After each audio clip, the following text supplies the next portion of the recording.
And it is that every single person is given a personalized plan, and each person following the program is given a set allocation of daily and weekly points that they can use on whatever foods they want.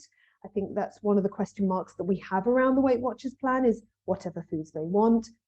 And the points allocation is calculated looking at gender, weight, age, and height.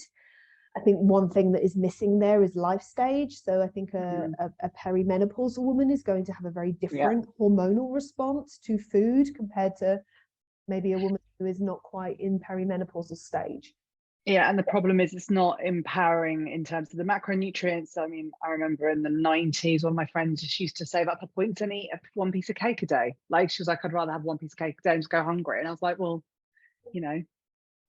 Blood sugars. And then went into a series of, you know, situations in her 20s where there was a lot of miscarriages. This is what these diets are not sorting out, is the hormone destabilization.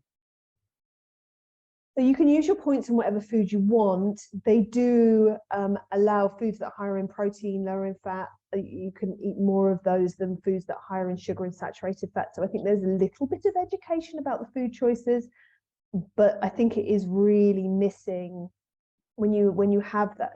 It gives the opportunity for someone who's got imbalanced blood sugars to just go, I'm going to save all my points for the day and eat cake. And that is such a destructive food approach. It's so unhealthy emotionally as well as physically. And part of our role as being nutritionists is that we are not just educating on the macronutrients and the micronutrients and blood sugar balancing and hormones. We are also doing the emotional piece of how people eat, their relationship to food, feeding themselves, nourishing themselves, choosing foods that are going to make them feel good rather than foods that are going to crash or spike their blood sugars because they're more addictive, and punishing their bodies by starving all day and then eating a piece of cake for dinner. So it's I think that is really missing from the Weight Watchers plan.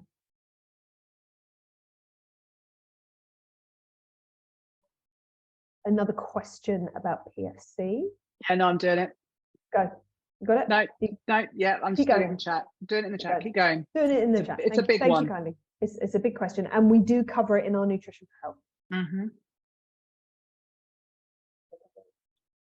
So these are the free foods. Actually, these are not too bad. When we started to do the research on them, we've got the non-starchy vegetables, which is something that we agree with. That's a free food within the PFC eating strategy. Fruits are a free food. Eggs, fish, shellfish, poultry. I mean, that's all great. I think it's where it goes a little bit off is like popcorn and beans and peas and lentils. So again, we've got the food intolerances. You know, if someone sees that beans, peas, and lentils are a free food and they're eating them every day, yet they've got a food intolerance, they are going to be feeling like rubbish, and they are potentially going to be piling on weight. So I think this is the real thing that Weight Watchers are really missing out on. Also, if there's a dairy intolerance, there can be lots of coffee and Greek yogurt.